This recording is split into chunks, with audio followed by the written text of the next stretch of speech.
to turn things around and lead the Cowboys to a 37-18 win over the Giants last night. Dallas took a 1-point lead into halftime thanks to one of 3 Daniel Jones turnovers that gave the Cowboys a field goal to end the half. The second half would be owned by the Cowboys, who outscored New York 24-6. Ezekiel Elliott had 139 yards on the ground, averaging 6 yards a carry. Dak ended the game with 3 TDs and just over 250 yards. We're now joined by Super Bowl champ and Fox College football analyst Reggie Bush. Good morning. Good morning. Welcome back. Good morning, Reggie, in your opinion, do the Cowboys look like a playoff team after what you saw last night? No, I don't think they look like a playoff team last night, but thankfully you don't need to look like a playoff team right now at the halfway point because what they have to do is win their division, right? And right now I think it's very winnable. It's going to come down between Philadelphia and between the Cowboys.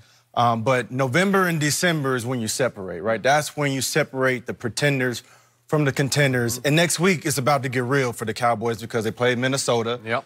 And then, can you go on the road and beat New England? Can you go on the road and beat Detroit, Chicago, and then towards the end of the season, can you go on the road? You got all losses there? Don't interrupt Reggie. I got 2 ants. Nope.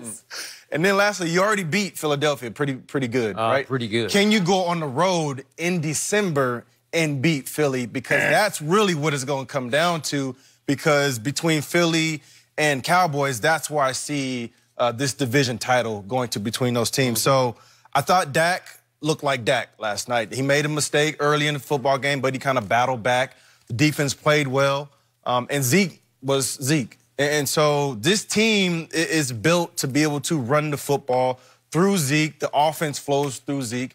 And I think if they continue with that narrative, they'll have a better chance. But a lot of times I think people are kind of waiting for Dak to have this, 4 or 5 touchdown game, week in and week out. That's not who he is. That's not what he does, and that's not a shot at Dak, but that just means that they have a formula to win football games, and the offense has to flow through Zeke, and then the play action and everything else plays off of that. Man, you're doing so well until you got to that. Now you told the truth. Now you understand the truth. Now you upset. You got a problem with a man telling the truth. I don't have a problem with that. I deal with facts. No.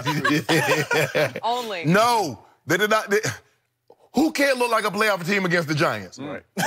That's the Giants, Skip Bayless. Look, we've seen the Cowboys already beat bad teams. We've seen it. They beat Miami. They beat Washington. They beat the Giants again. Bad team. How'd they do against New Orleans, Skip? 12-10. No, come on. How did they do? Who had the 12? That's what I'm asking. Yep. How did they do against Green Bay? How did they do against Philadelphia? Help me out, because that's all that matters. That was a division game. It's my time. I'm talking about... Who is 4-0 in the NFC East right now? I think Dallas is. I don't know now. Hold on. You were interrupting Reggie the whole time, but okay. Because I was just having to give Reggie some pointers about who they're not going to beat on this road trip. Skip, we've seen them beat bad teams. We have yet to see them play. One good game, they played against a good team. That was Philly.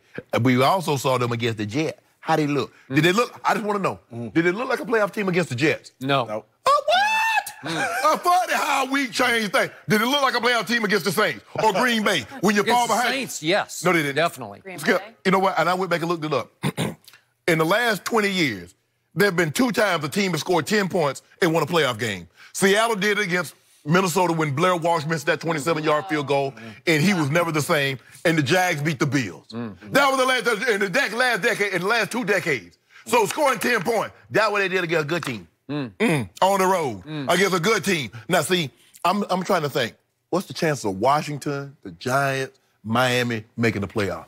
If you combine their records together, they're still not getting in. What are the chances of the Eagles making the playoff? What was it? Maybe not very good. What about the Jets? I saw Dallas dominate Philadelphia. You think the Jets? How they do against the Jets? They dominate the Jets? No, I told you it was the most embarrassing loss. It was the biggest upset of the whole NFL year was that game. I've been impressed once with the Cowboys this year, and I'm standing by it. Really? Do you guys remember your playing days, what would happen within your division when you played an arch rival on the road? Do you know how dangerous those games always were? Do you know what happened in your AFC West when you'd go on the road and play? Maybe Kansas City was a little down. Maybe the Chargers were a little down. Maybe somebody was a little down and you didn't get up for it, right? Yeah. My team was not ready to play that football game last night and got in trouble early. Yeah. Why was that? Because my coach, Coach Clapp, Jason Garrett, he just can't motivate a football team. He's fine with the X's and O's and all the schedule during the week. He can coach all the functional ways, but when it's time to get a team ready, coming off a 2-week layoff that felt like 2 months for the offense just wasn't ready to play. Fortunately, the defense got itself ready to play last night, and the defense saved them. And before I get to the defense, I got to deal with your point. I still say this offense flows through the quarterback. The running back has lost his Reggie Bush. He had some Reggie Bush in him at Ohio State, and he had some his first year and a little bit his second year. But I don't know why. I don't know if it's the pounding. I don't know if he's gained a little. Maybe he's going like 235 now. What was your biggest playing weight? 205 or 208? 208. Yeah. Okay. So again, he's looking as much fullback as halfback to me. Where his long run last night was what? 19. 19. Yeah. But again, gaping. That was a gaping hole where he ran 19 untouched. Yeah. But usually he's running 4 and 5 yards, and he's just banging, and he's just wearing them out with his killer will because his body lean is just spectacular, and he runs to contact. He enjoys the contact, and he carries the contact for another 3 yards half the time. Yeah, but Skip, we've only seen really one back that have breakaway speed that ran to contact, and that was AP. Yeah. But he's a different, unique animal. Yeah. I think Eric Dickerson did too. But he didn't run the contact. I mean, not like this. I mean, Zeke is headhunting. Zeke is looking. He seeks out contact. Adrian Peterson was looking like Earl Campbell. They were looking to. If ED could run around you, ED's like, okay, I'll run around you. Zeke is looking to run into people. Yeah. Okay, but who made all the splash plays last night? The quarterback did. And I know he started off, it's just mind-boggling how bad the first pick was. Because you put your defense in such a hole, and they dug you out of the hole. They bailed him out. They bailed him out. You give up only 3 points in that situation. And listen, my defense looked like a deep run playoff defense against the guy that leads the league in turnovers. Think about this.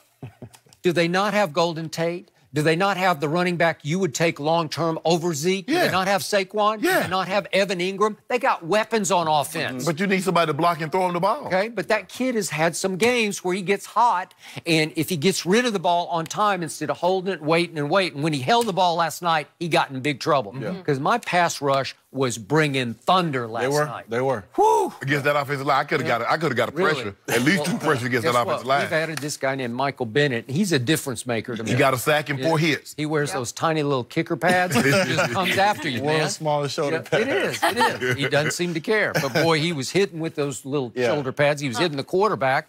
And the whole, listen, Sean Lee played his best game in at least 3 years. And that's what I was impressed by, is that the defense really still played well without their star linebacker, Leighton Vander Esch, who was on the sideline. Sean Lee stepped in, looked really good, like you just said. Jalen Smith, the D-line looked pretty good. And so you do have a defense that can travel, right? Let me ask you a question. And that's the one thing that you can depend on. Let me ask you a question. You turn the ball over that night in New Orleans. You win that game? Yeah. You can do that against a bad football team. You can give them the ball on the 8-yard line, and turn the ball over to New England. Not New England. New Orleans. Turn the ball over at Lambeau and see what happens. Well, wait a second. If they turn it over against Teddy Bridgewater, I think the defense would have done the same thing. I don't think so. Well, I don't know. I don't think so. Well, so, Jenny, back to your question, because right now the path to the Super Bowl in the NFC looks like it's going to go through either San Fran or through New Orleans. And so you turn the football over to either one of those teams in that same exact scenario, that's going to be 7 points. And that's going to be, and if it's in the playoffs, right, it's magnified 10 times. Double. You pay double for turnovers in the playoffs. And you know your guy is capable of having multiple. What happened late last year when New Orleans visited Dallas? Do you remember that game? But it won't happen again because they don't have to come back. Drew Brees threw for 127 yards in that game because my defense, on occasion, can rise up and shut you down. And think about what they did last night to save this offense. So Dak throws the early pick. They get it. Obviously, the home team gets it 1st and goal at the 8. Field goal. Then New York has it 1st and 10 at the Dallas 12, next drive. Field goal. 1st and 10 at the 13. Field goal. 1st and 10 at the 11. Field goal. That's extraordinary. Yeah, that's Daniel Jones. That ain't Aaron Rodgers. That's not Drew Brees. Yeah. That's what you're going to see in the playoffs. Well, that's Saquon. That's Jimmy Where's G. Saquon? Skip, that offense really stop. Well, start. If he's that guy, he can cash one of those. Well, you know who you're going to see in the playoffs? You'll probably see Tevin Coleman or Breda. Okay. You're going to see Murray. You're going to see one of those guys. Okay. You want to see that in the play? That's what you're going to see. You're going to see Alvin Kamara. Alvin! Yeah. Remember what happened when you went down to New Orleans? That's what you're going to go back to. You remember what happened when Kamara played at Jerry World last year on a Thursday night? They won't have went nowhere. They won't have to play there. Yeah. Feels like Because they're a going to have the long better time record. ago. You guys are not catching them. Oh, okay. It's over. Teddy Bridgewater and Drew Brees is back. He came back first game and threw 5 tubs. Really? Yeah. All I care about is that they win the division. It's going to cost you so much. Y'all not going to win the division. Y'all not winning the division. Really? I think we're in perfect position. Yeah, I love it. Because I love the horse that's out front, and then the other horse come behind him and get him at the tape. Yeah. Oh, that's how it works? Yep. Tape? And then what? It's gonna hurt you so bad. This is gonna hurt, Skip. Because you had to leave for a long time. It hurts more to be out in front. See, a person that's never had don't have anything. He don't. Okay, they cut my lights off. I don't care. But imagine you being in the penthouse and then throw your butt out. Really? Woo, it hurt. You been in the penthouse. I'm gonna kick you right on that eagle. Get out. You need to respond to that one at all, Skip? Yeah. The point is, my quarterback made a horrendous mistake to start the game. Yeah. And then he patted himself saying, my fault. Whose fault was it, Reggie? Yeah. Who threw that ball? Okay, Hit the but man he in the bread took basket. He took it publicly. Okay, let me ask you a question. The blame. Okay, you said you said they had it first and goal at the 10, first and goal at 11, first and goal. Okay, that's New Orleans. They're going to keep him out the end zone 4 times. We're talking about my quarterback. Oh, no, I'm saying, no, you say your defense. You say your defense. No, Oh, my I'm defense. talking about my good. quarterback's football. Oh, but your quarter. So Skip, he played good. Okay, what did he do? The next time they had the ball, second possession. This is the next play. It's the second play of their offensive game. He goes all the way around the circle in the huddle, and he fist bumps all 10 of his teammates. That's a sign of a great leader. Yeah, I got this. It was my fault, and it's not going to happen again. Yeah. And then he checks out of the play called at the line of scrimmage so he can throw the same slant